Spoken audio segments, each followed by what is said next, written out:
हरे कृष्णा। कुछ ही दिनों में आने वाला है दिवाली का महापर्व, जिसे हम बहुत ही धूमधाम से मनाते हैं। इस दिन माँ लक्ष्मी, गणेश जी, माँ सरस्वती, माँ काली और कुबेर जी की पूजा करने का विधान है। आज की इस वीडियो में मैं आपको बताऊंगी कि किस प्रकार हम अपने घर पर आसानी से माँ लक्ष्मी, गणेश जी, माँ सरस्वती, माँ काली और कुबेर जी का पूजन कर सकते हैं। उससे पहले आप मेरे चैनल को सब्सक्राइब कर दीजिए और बेल नोटिफिकेशन को ऑन कर दीजिए। तो अभी शुरू करते हैं आज की पूजा विधि। किस प्रकार हम घर पर आसानी से माँ लक्ष्मी और गणेश जी का पूजन कर सकते हैं बिना किसी पुजारी जी या किसी पंडित जी की हेल्प के। तो सबसे पहले मैं आपको इस वीडियो में बताऊंगी कि हमें जो सामग्री पूजा के दिन, दिवाली पूजन के दिन जो हमें सामग्री चाहिए, वो सामग्री क्या क्या रहेगी, आप उसको नोट कर लीजिए। लक्ष्मी गणेश जी की नवीन मूर्तियां, आप चाहे वो मूर्तियां कॉपर की भी ले सकते हैं, आप चाहे तो वो आप मिट्टी की भी ले सकते हैं। और दूसरा, एक चांदी का सिक्का, आसन हेतु लाल कपड़ा, मिट्टी के छोटे 26 दिए और एक बड़ा दिया, मिट्टी या धातु का कलश, पुष्प, कमल, जो कमल का हो वो पुष्प, बाकी जो एक्स्ट्रा फूल होते हैं वो भी आप गेंदे के, गुलाब के ले सकते हैं। फल, अक्षत, लौंग, छोटी इलायची, सुपारी, पान पत्ता, धूप, दीप, रुई की बात, गन्ना, खिल, बताशा, मिष्ठान, खीर, पापड़, सवा सेर चावल, 2 मूली, थोड़ी गवार की फली। और अगर किसी के पास अपनी दिवाली की जो पिछले साल पूजा की हुई चांदी की मूर्तियां या किसी धातु की मूर्तियां हैं, अगर वो नई मूर्तियां ना लेकर उन मूर्तियों का भी पूजन करता है तो वो भी आप कर सकते हैं। आप उनको बस पहले गंगा जल से स्नान करवा लें, फिर उनको पूजन में रखें। जैसे कि माना जाता है कि इस दिवाली के दिन जो हम पूजन करते हैं वो हम स्थिर लगन में करते हैं। जैसे स्थिर से ही पता लग रहा है कि हम स्थिर लगन में इसलिए करते हैं कि हमारे घर में माँ लक्ष्मी का स्थिर वास रहे, हमेशा के लिए वास रहे।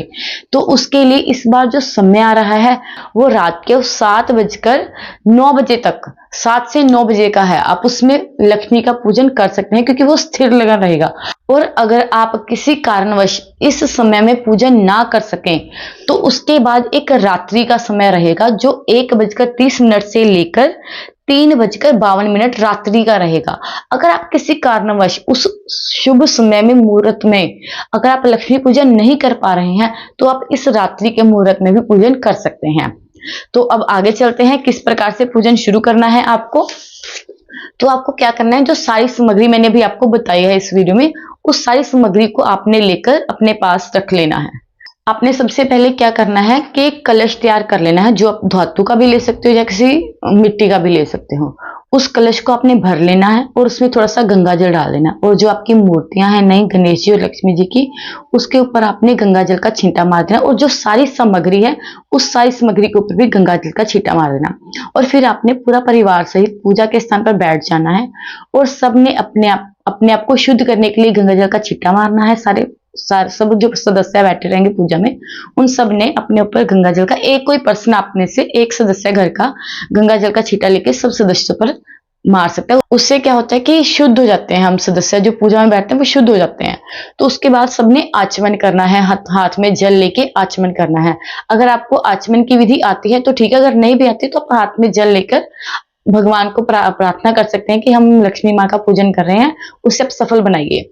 तो उसके बाद आपने क्या करना है, फिर से दोबारा हाथ में जल लेना है और उसके बाद एक संकल्प करना है। संकल्प में आपने क्या कहना है, उसमें अपने अपने जो दिवाली की तिथि रहेगी वो दिवाली की तिथि बोलनी है। जो भी समय रहेगा पंचांग के अनुसार, जो मैंने आपको समय बताया कि इस समय में मैं दिवाली में पर, इस संध्या में मैं दिवाली पर माँ लक्ष्मी का पूजन करने जा रहा हूँ।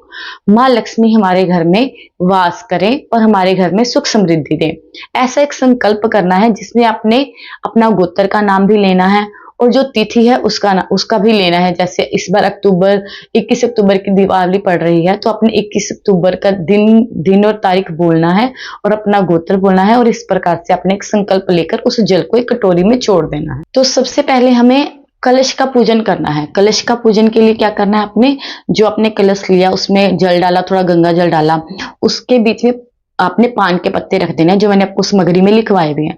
और एक कटोरी में जो मैंने आपको सवा सेर चावल बोला, वो कटोरी में चावल भरकर उसके ऊपर रख देने हैं। और उस कलश में आपने एक सिक्का डालना है, थोड़ा सा सिंदूर डालना है, थोड़ी सी हल्दी डालनी है, थोड़े से चावल डालने हैं और थोड़ा सा गंगा जल, वो जो आपने पहले डाला ही है। उसको डाल के पूरा आपने अपनी लेफ्ट साइड पे रखना है, पूजा के स्थान के लेफ्ट साइड पे। वो भगवान के राइट साइड पर रहेगा पर लेकिन आपके लेफ्ट साइड पर रहेगा। आपने उसका सबसे पहले पूजन करना है, उसको आपने तिलक करना है, फिर उसको वस्त्र के रूप में मोली चढ़ानी है, फिर चावल और फूल का छींटा मारना है, थोड़ा तिलक लगाना है, फिर मिष्ठान देना है उस कलश को, और फिर उसको धूप दीप जो अपने एक सबसे पहले अगर आप एक अखंड जोत जगाना चाहते हैं वो आप जगा सकते हैं। वो दिया जो जगा लेना, छोटी सी जोत जगा लेनी है, और जो कलश का जब हम पूजन करेंगे तो उसको धूप दीप इस प्रकार से देना है। पूरा मतलब कि कलश का पूजन करना है आपने। और पूरा पूजन करने के बाद आपने ओम कलश देवताभ्यो नमः ये बोलना है। इस प्रकार से आपका ये कलश का पूजन हो जाएगा और कलश को अपने स्थान पर स्थापित कर देना है। ये इसका मतलब ये है कि हम माँ लक्ष्मी का, गणपति जी का आह्वान कर रहे हैं, और सबसे पहले हम उसमें कलश को एक निमित्त रखते हैं कि जैसे एक साक्षी रहता है ना, उस प्रकार से हम कलश को रखते हैं। और उसके बाद आपको गणपति जी और लक्ष्मी जी का पूजन करना है। गणपति लक्ष्मी जी का पूजन कैसे करना है? जैसे हमने कलश की पूजन की वैसे ही हमें क्या करना है, गणेश और लक्ष्मी जी की जो नवीन मूर्तियां हैं उनको सबसे पहले हमें तिलक करना है, फिर उनको वस्त्र के रूप में मोली देनी है, फिर उनको पुष्प उनके ऊपर अर्पित करना है, और पुष्प के बीच में थोड़े से चावल मिला ले तो वो ज्यादा अच्छा रहेगा कि अक्षत और पुष्प इकट्ठे उनको समर्पित हो जाएंगे, उनके ऊपर छिड़क देना है, और उसके बाद उनको मिष्ठान देना है, और फिर से उनको धूप और दीप करना है। और ये बड़ा आसान तरीका है, इससे कोई अपराध नहीं लगता, चाहे हमें कोई विधि आती है चाहे नहीं आती, पर इस प्रकार के पंचोपचार इसको बोलते हैं कि जिसमें हम 5 चीजें माँ लक्ष्मी और गणपति जी को अर्पित करते हैं। ये बड़ा साधारण तरीका है जिससे हम पूजा कर सकते हैं और माँ लक्ष्मी जी और गणेश जी को प्रसन्न कर सकते हैं। आपने उसी प्रकार से जिस प्रकार से कलश को 5 चीजें चढ़ाई, जैसे कि तिलक लगाया, फिर मौली चढ़ाई, फिर पुष्प और अक्षत चढ़ाए, फिर उनको मिष्ठान अर्पित करना है, फिर उनको धूप और दीप करना है, इस प्रकार से उनको स्थापित कर देना है उनके स्थान पर, ठीक है। और उसके बाद आपको नवग्रह का पूजन करना है। नवग्रह का पूजन आप कैसे करेंगे? आप एक छोटी सी प्लेट ले लें, उसमें 9 तिलक लगा लें, 9 ग्रह के रूप में उनको 9 तिलक से 9 ग्रह बना लें, और फिर उनका एक एक बार से, जैसे कि बहुत ही इजी लैंग्वेज में आप कर सकते हैं, जैसे ओम मंगलाय नमः, ओम सूर्याय नमः, ओम केतु नमाय, ओम शनि देवाय नमः, इस प्रकार से आप 9 ग्रहों का इजी से पूजन कर सकते हैं। आपने उनको भी ऐसी पंचोपचार से पूजन करना है। सबसे पहले तिलक लगाना है, फिर मोली देनी है, फिर उनको पुष्प चढ़ाने हैं, फिर मिष्ठान अर्पित करना है, और फिर धूप दीप करना है। इस प्रकार से अपने नवग्रह का पूजन करना है। उसके बाद आपने माँ सरस्वती का पूजन करना है। माँ सरस्वती का पूजन करने के लिए आपको क्या करना है? सबसे पहले आपने क्या करना है, अगर आपके घर में बच्चों की पढ़ाई की कोई बुक पड़ी है, जो उनकी बहुत मेन बुक रहती है कि इस पे वो सारा अपना काम करते हैं, है ना, या आपके घर की या आपके व्यापार की कोई बही खाता है जिसमें आप सारा ब्यौरा लिखते हैं अपने काम काज का या घर का कुछ भी ब्यौरा लिखते हैं, जो कॉपी हो वो ले लेनी है। उसको आपने सरस्वती माँ के रूप में उसकी पूजा करनी है। उसको भी गंगा जल से शुद्ध कर पूजा के स्थान पर माँ सरस्वती के रूप में स्थापित करना है, और उसका भी पंचोपचार से पूरा पूजा करना है। उनको तिलक लगाना है, रोली देनी है, उनको धूप दीप करना है, मिष्ठान देना है, पुष्प चढ़ाना है। इस प्रकार से आप माँ सरस्वती जी का पूजन कर सकते हैं। और इसके बाद आपको करना है माँ काली का पूजन। माँ काली का पूजन कैसे करना है? आपको एक कलम ले लेनी है, या पेन, जो आपका बच्चा अपनी पढ़ाई में यूज कर रहा है पेन, वो पेन ले लेनी है, या आप जिस पेन से अपने बही खाते का सारा ब्यौरा रख रहे हैं वो पेन ले लेना है, और उसको पूजा स्थान में गंगा जल से शुद्ध कर माँ काली के रूप में स्थापित करना है। और फिर उसका भी पंचोपचार से पूजन करना है। उनको तिलक लगाना है, मोली देनी है, पुष्प चढ़ाना है, मिष्ठान देना है, और उसके बाद धूप दीप करना है। और उसके बाद आपको करना है कुबेर जी का पूजन। कुबेर जी के पूजन के लिए आपको क्या करना है? आपको या तो एक पर्सन, आपके एक सदस्य आप पूजा में से खड़ा होकर घर के किसी लोकर, जो आपका लोकर है अलमीरा में, उसके ऊपर जाकर स्वास्तिक बना ले और उनको कुबेर जी के रूप में पूजा कर ले। या फिर आप कोई अपना पर्स या फिर बच्चे का कोई पिगी बैंक है, उसको पूजा स्थान में कुबेर के रूप में स्थापित करके गंगा जल से शुद्ध कर उसका पूजन कर सकते हैं। उनको आप पंचोपचारी करना है, उनको तिलक लगाना है, मोली देनी है, उनको पुष्प चढ़ाना है, मिष्ठान देना है, फिर धूप दीप करना है।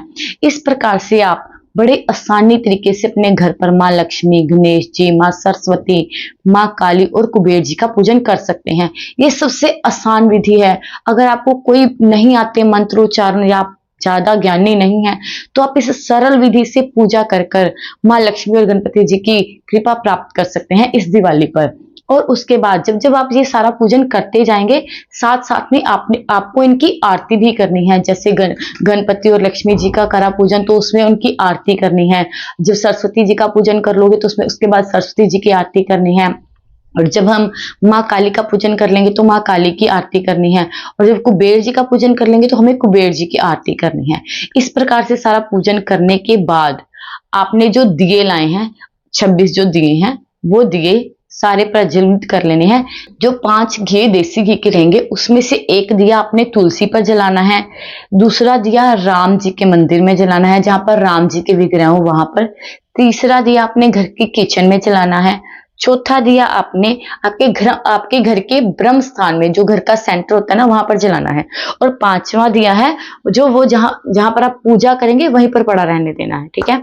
और उसके बाद जो मैंने सारी सामग्री लिखवाई थी, मूली, पापड़, खील, बताशा, उन सब सामग्री को, जो खाने पीने का सामान है, जो भोग है, वो आपने माँ सरस्वती और लक्ष्मी जी को और काली माता जी को अर्पित करना है। एंड में जब सारा पूजन हो जाएगा तो उनको पहले तो आप मिष्ठान को ऑफर कर ही चुके हो, और ये जो सारा है, पापड़ भी रखने हैं, 2 मूली होगी, खील, बताशा, गन्ने होंगे, है ना, इन सारी सामग्री को भगवान को ऑफर करना है। एंड में आपने ऑफर कर देना है। और उसके बाद जो तिलक आपने सब पे किया, माँ लक्ष्मी पे किया, माँ सरस्वती पे, उस तिलक को सब सदस्यों के माथे पर तिलक कर देना है।